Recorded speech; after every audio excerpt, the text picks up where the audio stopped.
오늘의 말씀은 누가복음 18장 1절부터 14절까지 말씀입니다.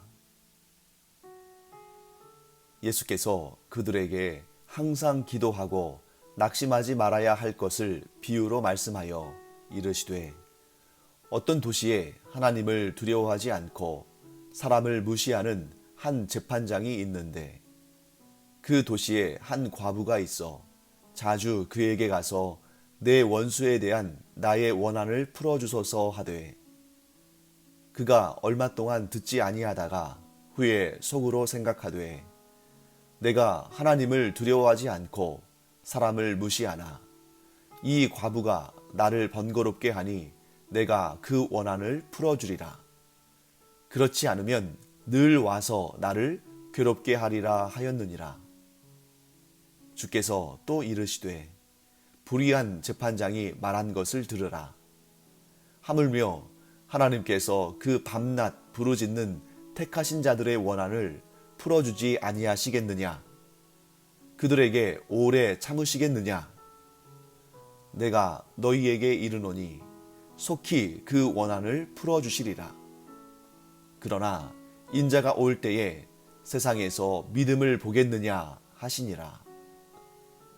또 자기를 의롭다고 믿고 다른 사람을 멸시하는 자들에게 이 비유로 말씀하시되 두 사람이 기도하러 성전에 올라가니 하나는 바리새인이요 하나는 세리라. 바리새인은 서서 따로 기도하여 이르되 하나님이여 나는 다른 사람들 곧 토색, 불의, 간음을 하는 자들과 같지 아니하고 이 세리와도 같지 아니함을 감사하나이다. 나는 일해에 2번씩 금식하고 또 소득의 11조를 드리나이다 하고 세리는 멀리 서서 감히 눈을 들어 하늘을 쳐다보지도 못하고 다만 가슴을 치며 이르되 하나님이여 불쌍히 여기소서 나는 죄인이로소이다 하였느니라. 내가 너희에게 이르노니 이에 저 바리새인이 아니고 이 사람이 의롭다 하심을 받고 그의 집으로 내려갔느니라. 무릇 자기를 높이는 자는 낮아지고 자기를 낮추는 자는 높아지리라 하시니라.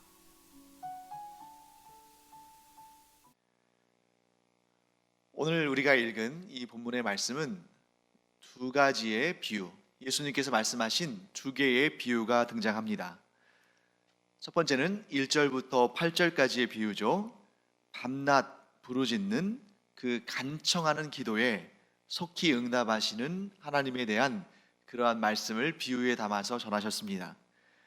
다음으로 9절부터 14절까지는 자기를 높이는 자는 낮아지고 자기를 낮추는 자는 높아진다라는 이 말씀을, 이 뜻을 또 바리새인과 또 세리의 기도하는 장면을 비유로 들으셔서 말씀하셨습니다. 먼저 이 각각의 비유에 대해서 우리가 한번 살펴보겠습니다. 자, 첫 번째 비유, 그 첫 번째 비유에는 불의한 재판장이 등장합니다. 이 재판장이 왜 불의합니까? 하나님을 두려워하지 않고 또 사람들을 좀 막 대하는 사람이죠. 좀 아나무인인 사람인 것 같습니다. 그런데 그 사실을 자기가 스스로 얘기합니다. 내가 하나님을 두려워하지 않고 사람도 무시한다. 자기가 스스로 자신이 그렇다는 사실을 알 정도면 다른 사람들은 이미 벌써 다 알고 있겠죠. 이런 사람이 자기 스스로 그렇게 말할 정도면 주변 사람들은 이 불의한 재판장 때문에 얼마나 힘이 들었겠습니까? 그렇다면 이 억울한 사정이 있는, 원한이 있는 이 과부도 아마도 제 생각에는 이 재판장이 그렇게 좀 하나님도 두려워하지 않고 사람들도 무시하는 그런 아나무인의 괴팍한 사람이라는 것을 아마 알지 않았을까 싶습니다. 그럼에도 불구하고 이 억울한 사정이 있는, 이 원한이 있는 이 과부가 이 재판장을 찾아가서 밤낮으로 자기의 원한을 풀어달라고 매달립니다. 그러니까 보통은 자기 말을 좀 들어줄 것 같고 또 좀 친절해 보이고 또 사람 좋아 보이고 하면 그렇게 계속해서 좀 부탁하고 할 수 있는데 이렇게 하나님도 두려워하지 않고 사람들도 무시하는 사람 같으면 저 사람은 안 되겠네 하고 포기할 수도 있는데, 이 과부는 밤낮 없이 이 재판장을 찾아가서 매달리고 자기의 원한을 풀어달라고 이렇게 계속 간청을 합니다. 왜 그랬을까? 이유는 단 하나입니다. 이 과부는 이 재판장이 자기의 원한을 풀어줄 수 있는 권세와 능력을 가진 사람이라는 것을 알았습니다. 물론 여러 많은 사람들이 있죠. 힘도 있고 지혜도 있고 권세도 있고 하는 사람들도 많이 있지만, 내가 가진 이 원한, 내가 가지고 있는 이 억울한 사연을 들어주고 내 문제를 풀어줄 수 있는 사람은 바로 이 사람이다, 이 재판장이다 하는 것을 이 과부가 정확히 알았던 거죠. 그래서 자기 문제를 풀어줄 수 있는 사람을 찾아서, 그 사람이 어떻든 간에, 그 사람이 하나님을 두려워하든 안 두려워하든, 사람을 무시하든 존경하든 그것과 관계없이 내 문제를 풀어줄 수 있는 능력과 권세를 가진 사람이기 때문에 가서 매달리는 것입니다. 자, 그렇다면 이 재판장이 어떻게 했을까요? 평소 같으면 안 들어줬을 거예요. 왜? 본인도 얘기하잖아요. 나는 하나님도 안 두려워한다, 나는 사람들도 무시한다.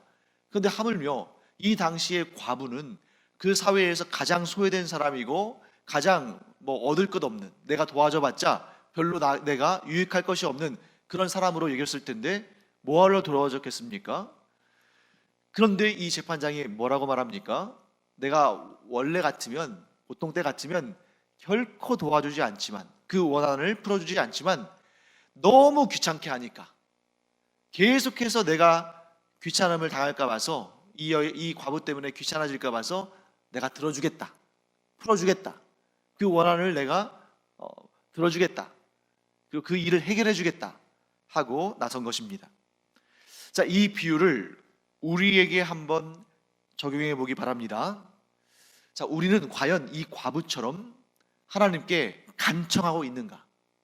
우리는 과연 이 과부처럼 어떤 문제를 두고 하나님께 간절히 구하고 있는가? 간청하며 기도하고 있는가? 자, 우리가 만일 하나님께 간청하는 기도를 하고 있다면 이 두 가지 사실을 설명하는 거겠죠. 첫째, 우리도 이 과부처럼 억울한 일, 원한, 고통, 문제가 있다는 것을 우리가 시인하는 것입니다. 둘째,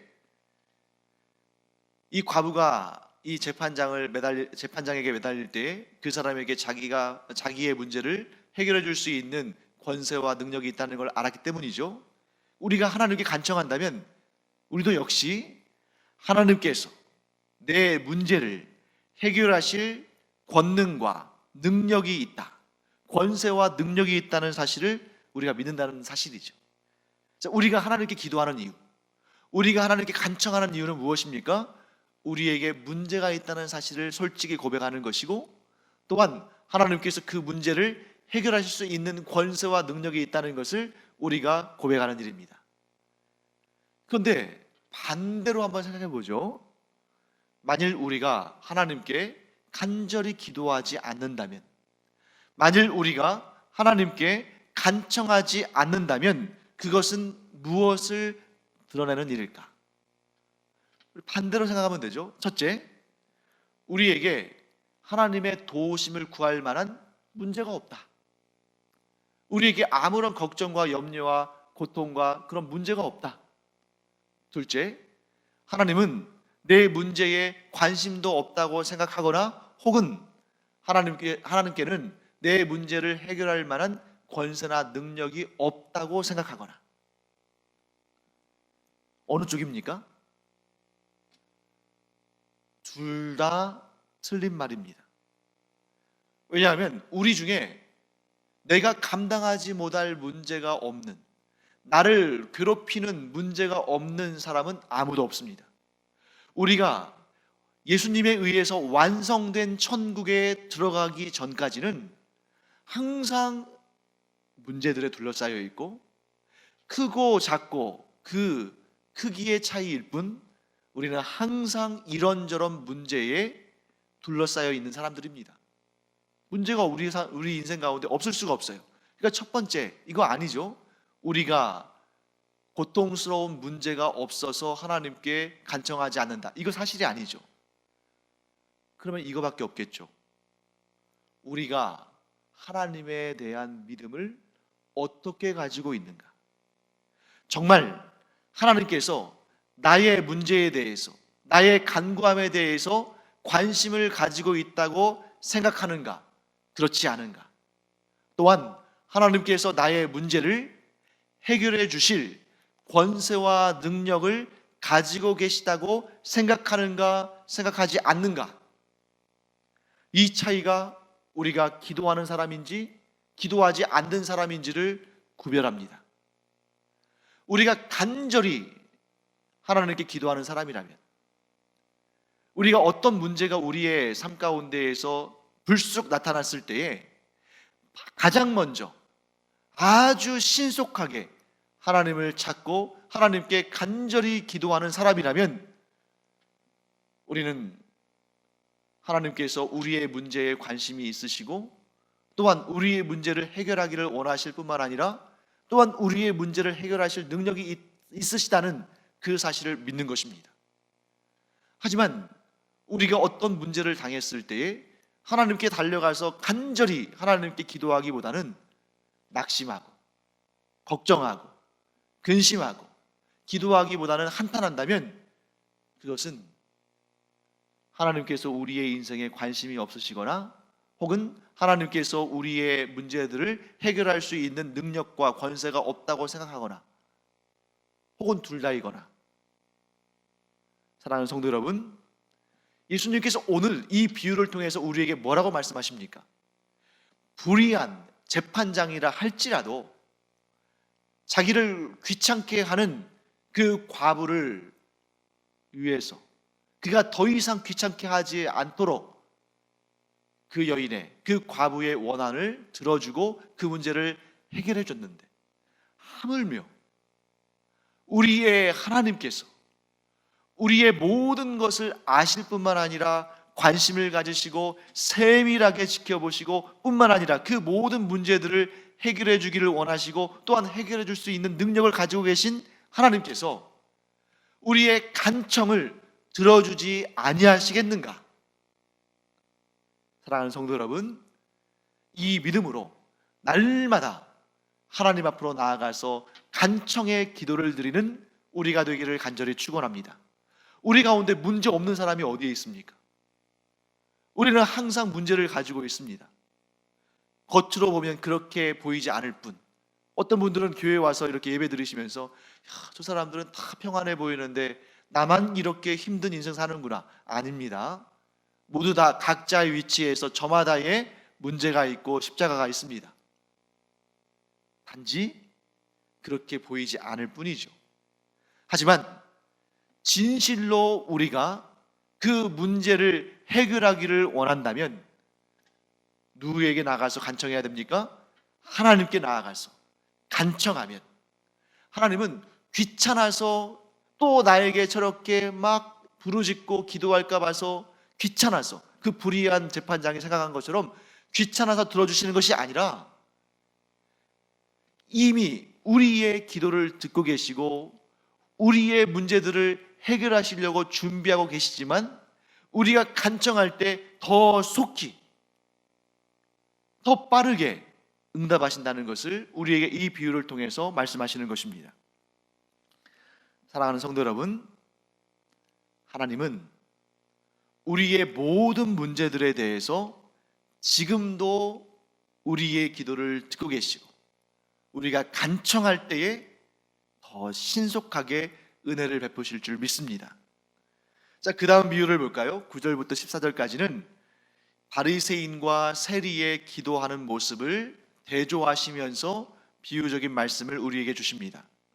자, 첫 번째 비유가 이 간청, 즉 간청의 기도에 대한 말씀이기 때문에 두 번째 비유도 기도에 관한 주제인 것처럼 보일 수 있지만 사실 이 두 번째 비유에서는 기도의 내용이 나오지만 이 기도는 예수님께서 이 비유의 주제를 설명하시기 위한 소재일 뿐입니다. 그러니까 기도가 주제가 아니라 주제는 따로 있는데 이 두 번째 비유의 주제는 바로 이것입니다. 자기를 높이는 자는 낮아지고 자기를 낮추는 자는 높아진다. 즉 하나님은 교만한 자를 싫어하시고 그래서 그 교만한 자를 끌어내리시고 겸손한 자를 좋아하셔서 겸손한 자를 높여주신다. 이게 바로 주제입니다. 우리는 다 압니다. 교만한 마음을 하나님은 싫어하시고 겸손한 마음은 좋아하신다. 그런데 사실 이것은 하나님만 그러신 거 아니잖아요. 우리도 그렇습니다. 그리고 그리스도인이 아닌 사람들도 교만을 싫어하고 겸손을 미덕으로 여깁니다. 그런데 왜 이 말씀을 또 우리에게 하시는가? 우리가 알아도 잘 안 되기 때문이죠. 아는 대로 된다면 우리 가운데 교만한 사람 아무도 없을 겁니다. 그런데 우리가 잘 알죠? 마음은 겸손해야 한다고 생각하는데 어느덧 보면 또 교만한, 그래서 고기가 빳빳해지고 내 자랑하고 이런 다른 사람 좀 깎아내리고 이런 모습이 우리 안에 있다는 것을 우리는 솔직히 시인할 수밖에 없습니다. 자, 그런데 왜 우리는 교만해서는 안 되고 겸손해야 할까? 먼저 우리가 하나님에 대해서 생각해 보기로 하겠습니다. 자, 만일 하나님께서 우리를 구원하실 때에 비교하시면서 상대적인 방법으로, 그러니까 절대 평가가 아니라 상대적인 평가로 우리를 평가하시고 구원하셨다면 과연 나는 구원받을 수 있었을까? 사람들의 의를 다 하나님께서 평가하신 다음에 1등부터, 예를 들어서 100명이 있다면 1등부터 50명까지는 내가 구원하고 51등부터 100등까지는 내가 구원하지 않겠다. 이렇게 비교하셔서 상대평가를 통해서 우리를 구원하셨다면 과연 나는 구원받을 수 있었을까? 혹은 이런 방식이 아니라 우리의 의를 다 평가하신 다음에 구원은 시켜주시는데, 즉 천국으로 이끌어는 가시는데 어떤 사람은 그 사람의 의를 따라서 한 100년쯤 천국에서 살게 하시다가 이제 됐다, 너의 의는 이만큼이다 하고 그 다음에 지옥으로 쫓아내신다거나, 그리고 어떤 사람은 이 사람보다 조금 더 의롭다 해가지고 한 1000년쯤 천국에서 살게 하시다가 그 후에는 지옥으로 쫓아내신다거나, 이렇게 하셨으면 어떨까? 정말 상상도 할 수 없는 끔찍한 일 아닙니까? 하나님은 이렇게 비교를 통해서 상대평가하지 않으시죠. 어떻게 하십니까? 예수 그리스도를 믿는 그 믿음 하나로 절대적인 평가를 하십니다. 그래서 누구나 이 세상을 살아가면서 예수 그리스도를 자신의 구주로 영접하고, 그래서 하나님의 자녀가 되면 누구나 다 하나님께서 구원하시고 천국에서의 영생을 허락하여 주십니다. 그런데 물론 천국에서의 상급은 또 다른 문제죠. 절대평가를 통해서 예수 그리스도의 보혈의 공로를 의지하고 예수님을 구주로 영접한 자들은 다 천국으로 끌어올리십니다. 구원하신다는 거죠. 물론 그가 이 세상에서 어떻게 살았냐에 따라서 천국에서의 상급은 차이가 있을지언정, 근데 우리는 하나님의 그 무한하신 은혜로 구원을 얻은 것입니다. 우리가 섬기는 하나님은 우리에게 적당한, 혹은 우리가 받는 것보다 조금 더 은혜를 주시는 분이 아니라 우리가 감히 상상할 수 없는 무한한 은혜를 베푸신 분입니다. 그런데 우리는 하나님의 그 무한한 은혜로 구원을 받아놓고서, 그래서 하나님의 백성이 되고 하나님의 자녀가 되고 그리스도인이 됐으면서, 그런데 우리가 이 교회 공동체 안에서나 혹은 다른 사람들을 바라볼 때에 그런 은혜를 베풀지 아니하고 우리가 옹졸한 마음으로 사람들을 비교하고 사람들을 측량한다면 그것을 두고 우리가 하나님의 자녀라고 말할 수 있는가? 그래서 우리가 신앙생활할 때 매우 주의해야 할 일이 하나 있습니다. 그것은 우리가 하나님을 주목하지 않고 사람들의 주목하는 신앙생활을 해서는 안 된다는 것입니다. 만일 하나님께서 우리가 예수 그리스도를 믿는 그 믿음에 주목하지 않으시고 우리의 죄와 허물에 주목하셨다면 우리는 아무도 구원받지 못했을 겁니다. 그런데 너무나 감사하게도 하나님께서 우리의 죄와 허물에 주목하지 않으시고 우리의 믿음, 곧 예수 그리스도를 나의 구주로 영접한 그 믿음에 주목하심으로 말미암아 우리가 구원을 얻은 것입니다. 같은 원리를 우리가 교회 안에서의 또는 인간관계에 적용을 한번 해보겠습니다. 우리가 신앙생활을 하면서 나에게 무한하신 은혜를 베푸신 하나님께 주목하지 않고 교회에 있는 형제 자매들이든 혹은 가정의 가족 친척들이든 사람들의 죄와 허물과 부족함을 나의 상대적인 의와 비교해서 정죄하고 판단하고 평가한다면 하나님께서 과연 기뻐하시겠는가? 나는 너에게 무한한 은혜를 베풀어서 네가 천국 백성이 되었는데 내 자녀가 되었는데 너는 나에게 주목하지 아니하고 오히려 너의 형제자매들에게 그것도 그들의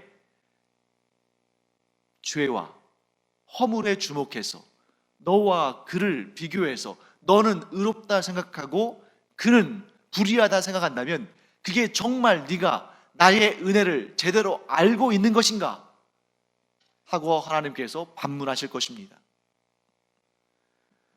사랑하는 성도 여러분, 평가와 판단과 이 모든 것은 하나님의 일이지 우리 자신의 일이 아닙니다. 마치 상대방을 깎아내려야 내가 높아지는 것처럼 생각하는 그러한 아주 잘못된 습성은 사탄에 속한 것이지 결코 하나님께 속한 것이 아닙니다. 제가 여러분에게 사탄의 사람이라고 말씀드리는 거 아니에요.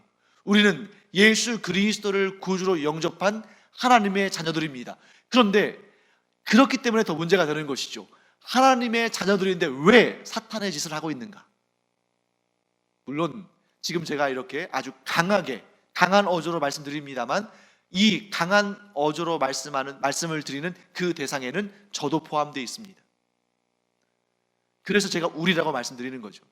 우리가 과연 그래야 되는가? 하나님의 무한하신 은혜로 구원받은 하나님의 자녀들인데 왜 우리는 은혜를 먼저 생각하기 전에 판단하고 정죄하는 사탄의 방식으로 우리의 삶을 덧칠하고 있는가? 우리가 예수 그리스도의 보혈로 덮인 사람들인데 왜 그 위에 사탄의 방식으로 정죄하고 판단하고 비교하는 그런 사탄의 방식으로 그 위에 덧칠을 하고 있는가? 사랑하는 성도 여러분, 신앙의 크기를 잴 수 있는 방법은 없습니다. 하나님만 아시겠죠. 하지만 우리가 어느 정도 느낌은 알 수 있겠죠. 그것은 높아지려고 하는 자, 그 중에서도 자기가 열심히 일해서 높은 자리에 올라가는 그런 차원이 아니라 상대방을 깎아내리고 비방하고 정죄함으로 말미암아 내가 높아지려고 하는 자를 하나님은 너무나 싫어하신다. 만일 교회 안에서 그런 모습 보인다면 우리는 불쌍히 여겨야 됩니다. 하나님 보시기에 얼마나 안타까우실까?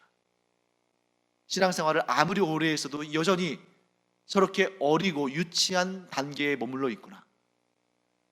그렇다면 하나님은 어떤 사람을 기뻐하십니까? 아무리 신앙생활을 오래 했어도, 아무리 사회적으로 인정받고 또 교회 내에서도 상당히 사람들이 이렇게 인정해 주는 그런 지위에 있어도 이 세리처럼 하나님, 이 죄인을 불러주시고 구원하시고 자녀 삼아주시니 제가 몸둘 바를 모르게 감사할 뿐입니다. 이 작은 종에게 이 귀한 직분을 맡겨주셨으니 감히 제가 감당할 수 없지만 주님의 은혜 붙들고 그저 순종하며 나아갑니다. 하나님, 저보다 뛰어나고 저보다 훌륭한 사람들이 이렇게 많은데 작은 저를 사용하시니 감사합니다. 제가 참 부족하고 연약한 사람인데 저렇게 존귀하고 귀한 하나님의 사람들과 함께 신앙생활하고 함께 일하고 교제할 수 있게 하시니 감사합니다. 이런 마음 가진 사람을 하나님께서는 기뻐하십니다. 그저 이렇게 도끼 눈을 뜨고 또 매의 눈을 하고 무슨 조금이라도 실수를 하지 않나, 조금이라도 문제를 일으키지 않나, 조금이라도 좀 보기 싫은 모습 보이지 않나 하고 그렇게 지켜보다가 그저 사람들끼리 뒤에서 모여서 쑥덕거리고 비방하고 깎아내리고 하나님께서 결코 기뻐하지 않으십니다. 그래서 우리 신제주 가영교회 모든 성도 여러분, 또한 또 이렇게 매일 예배를 온라인으로 들으시는 우리 모든 성도 여러분, 우리 지금 한국말로 제가 설교를 하니까 우리 한국교회 성도들이시겠죠? 우리 한국교회 성도들, 나아가 전 세계 모든 교회의 성도들은 비교하고 비방하지 않기를 간절히 축원합니다. 하나님께서 주신 이 귀한 시간, 더군다나 이 귀한 시간들, 이 땅에서 이 시간들이 우리가 장차 천국에서 받을 그런 상급들을 결정하는 순간들인데, 이 시간들을 하나님께 책망받을 그러한 시간들로 낭비하는 것이 아니라 하나님께 칭찬받고 하나님께 상받고 하나님께 복받고 은혜 받을 그런 귀한 시간들로 우리가 잘 활용하기를 바랍니다. 그러면 어떻게 하면 됩니까? 내 자신은 낮추고 다른 이들은 높이고, 또한 하나님 앞에 설 때에 정말 나 같은 죄인을, 나 같은 허물 많은 사람을 용서하시고 품으시고 은혜로 덮으시고 사랑하시고 구원하신 하나님 앞에 그저 겸손하게 조아리며 하나님을 섬기고 또한 우리의 이웃들을 섬겨주는 그런 마음으로 서기를 간절히 축원합니다. 가장 지혜로운 자는 자기를 낮추고 겸손히 하나님을 섬기며 또한 성도들을, 이웃들을 돌아보며 그들에게 칭찬하고 격려하고 어떻게 해서든지 간에 좋은 점을 보려고 노력하고, 그래서 그 좋은 점에 대해서 격려해주고 칭찬해주면서 함께 성장해가는, 물론 허물이 왜 없겠습니까? 우리 모두 다 허물 있고 죄가 있고 부족한 점이 있잖아요. 그런 게 보이면 숙덕거리고 험담하고 헐뜯는 것이 아니라 도리어 주님 앞에 간절히 기도하며 또 그를 바라보면서 내 문제도 기억하면서 우리의 허물들을 하나님께서 덮어주셨는데 감사하고, 이런 허물들을 극복하고 더 성숙한, 성령 충만하고 거룩하고 경건한 성도가 될 수 있기를 간절히 기도하는 그런 우리가 되기를 간절히 축원합니다. 그럴 때에 교회가 든든히 서고 하나님의 나라가 더 확장될 줄 믿습니다.